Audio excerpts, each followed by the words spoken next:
As the sun sets in a small Louisiana town, a lone car pulls up in front of a dimly lit store. Out steps Jennifer Hills, a successful but troubled novelist from New York, on a mission to find a secluded cabin where she can finally focus on her second novel. Upon entering the store, she meets Earl, who gives her the keys to the cabin and shows her directions. She embarks on her journey, not realizing the horrors she will encounter. Along the way, she loses her way and stops at a gas station for help. She meets Johnny, who tries to seduce her, and panics, causing Johnny to spill a bucket of fluids. As she drives off, her friends Andy and Stanley laugh at her. After a long journey, Jennifer finally arrives at the cabin that will be her home for the next few months. She immediately unloads her belongings and settles in, ready to begin a new chapter in her life. The next day, she is relaxing by the lake when she hears strange noises. The noises are persistent and make her restless. Jennifer decides to investigate and goes to a nearby shed, where she finds bottles of poison. She accidentally spills her drink on her clothes and goes to the kitchen to clean it, and we learn that an unknown person is secretly filming her. The next day, while jogging in the woods, she arrives at a deserted cabin, but she finds nothing interesting there. Back home, she discovers that her sink and toilet are clogged and she has to call a plumber named Matthew, who stutters due to an intellectual disability. When Matthew fixes her bathroom problem, Jennifer is overwhelmed and blows Matthew a sudden kiss. For a moment, the shy Matthew blushes and runs outside because of this. In the woods, Andy, Stanley, and Johnny kill birds for fun. This atrocity is recorded by Stanley, who has a penchant for recording random events. Shortly after, Matthew arrives and tells the group that he kissed Jennifer. Johnny doesn't believe him, but Stanley makes a video showing Jennifer in her underwear. As the night falls, Jennifer begins to hear strange noises in the house and is frightened. She sees a dead bird outside her door, but finds nothing else. Inside, she finds her laptop with a group photo of the boys she met a few days ago. She is shocked to see the photo and realizes they are in the house. Johnny and Stanley begin to tease Jennifer, which scares her even more. Stanley calls Matthew, and Johnny forces him to come inside to join in their plan. Being the leader, Johnny threatens the group to give Jennifer something to drink, but when she doesn't want to, Johnny gets angry, and she has no choice but to do as he says. With a sinister smile, Johnny turns his attention to Jennifer and demands that she show him her teeth. He pulls her closer, pressing the barrel of his gun to her lips in a perverted sexual manner. Andy joins him, and presses a bottle of alcohol to her mouth while Johnny forces Matthew to watch in horror. But just when all hope seems lost, Jennifer finds a glimmer of courage. She strikes Andy in the knee and then unleashes a stream of pepper spray in Stanley's face. After seeing her kidnappers briefly knocked unconscious, she flees into the woods and runs for her life. Jennifer runs through the woods crying and suddenly runs into Storch, the sheriff, and Earl. She tells them about a traumatic experience she had, but Storch dismisses her claims, searches the cabin, and finds evidence of alcohol and drug abuse. Despite her protests, he accuses her of making false accusations and begins to frisk her. The boys arrive and Storch points a gun at him, ordering him to get down on his knees, revealing that he is actually an accomplice in the gang. Johnny picks up Jennifer and orders Matthew to take off his pants. She is completely helpless, facing 5 ruthless men, her survival at stake. Stanley records the entire incident as Matthew forces her until he is satisfied. Despite feeling weak and defeated, Jennifer musters the strength to escape the cabin, but her nightmare is far from over as she runs into the group again deep in the woods. Andy drags her towards a pit and submerges her head in the water multiple times. When she falls to the ground, Storch, who was supposed to protect her, takes off his pants and forces himself on her, ignoring her pleas for mercy.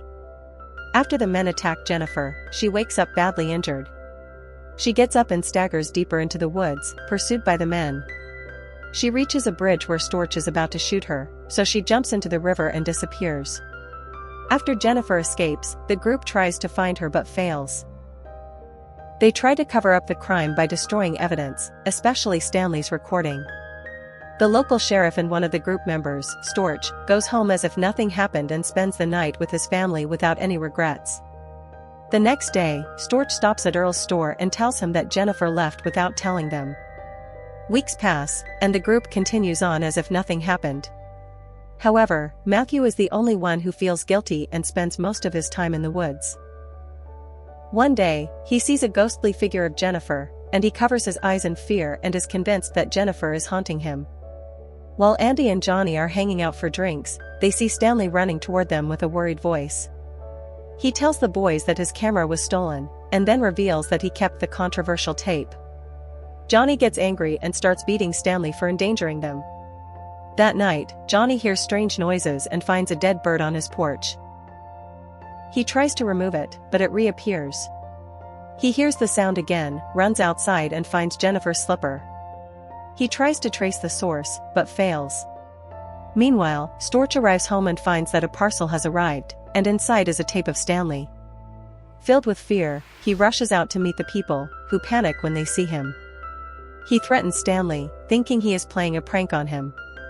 To defend his friend, Johnny shows the slipper, suspecting that Matthew is responsible for everything.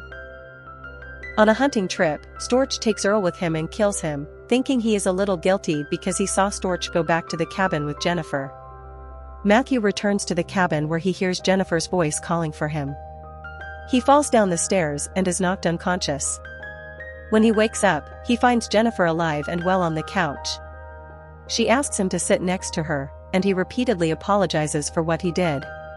Matthew clings to her and cries, his guilt overwhelming him. Jennifer comforts and calms him, but later tightens the noose around his neck.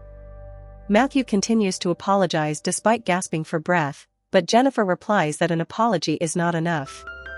After new evidence surfaces, the group searches the woods for Matthew. Andy and Stanley find a deserted cabin and separate to begin searching. Stanley meets Jennifer, who smiles and sets up a bear trap.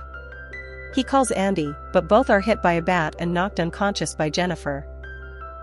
Jennifer ties Stanley to a tree, and sets up a camera to record his suffering. She stuffs a dead rat into his mouth, which causes him to react with disgust and nausea. With fish hooks, she holds his eyes open and cuts open a fish's belly and smears its insides all over his face. The smell of the fish attracts a flock of crows, who begin pecking out Stanley's eyes with brutal ferocity. His screams echo through the forest, his eyes are eaten out, and he bleeds to death. Meanwhile, Andy wakes up inside the cabin, tied to a bathtub. The water continues to rise, and Jennifer comes in to check on him. He begs her to let him go, but she is intent on subjecting him to the same torture she suffered. She repeatedly submerges his head in water and pours alkali on him before removing a plank. Andy tries to hold himself up, but his body gives out and falls into the water. The alkali burns his face and he dies a painful death.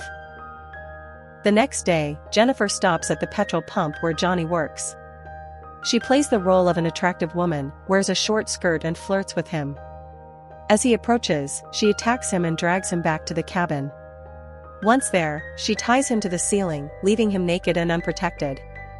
His torment begins when she pulls out his teeth one by one. She makes him realize the gravity of his actions and he screams in pain. She stuffs the gun in his mouth, just like he did to her. Still, Johnny manages to laugh, which further enrages Jennifer. She has a hedge clipper in her hand. In one swift strike, she brutally wounds him and then stuffs his severed genitals into his mouth. Eventually, he bleeds to death, a horrible sacrifice to Jennifer's sense of justice. But her job wasn't done yet. She had another target on her list. Suddenly, the sheriff, Storch, receives a call from her family, informing them that Chastity's teacher is at their house. On the phone, Jennifer greets Storch, leaving him in a state of disbelief. Worried for his family, he hurries back home, only to discover that Chastity came with Jennifer. Storch arrives at an empty playground where his daughter is still nowhere to be seen. Worries overwhelm him, and he runs to the police car, where Jennifer knocks him unconscious. When he regains consciousness, he finds himself inside a cabin with a rifle tucked inside. Showing no mercy, Jennifer talks about Chastity being nice and says how he can tolerate a woman being attacked.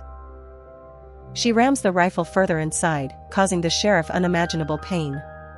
Across the room, Jennifer reveals that Matthew is alive but unconscious.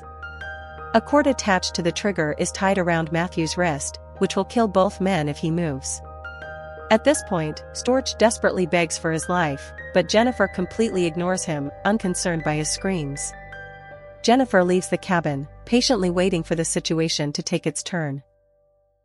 Eventually Matthew wakes up, urging Storch to calm him down. However, Matthew's mental incompetence causes him to panic and inadvertently pull the trigger, killing them. Outside, Jennifer realizes she has gotten her revenge.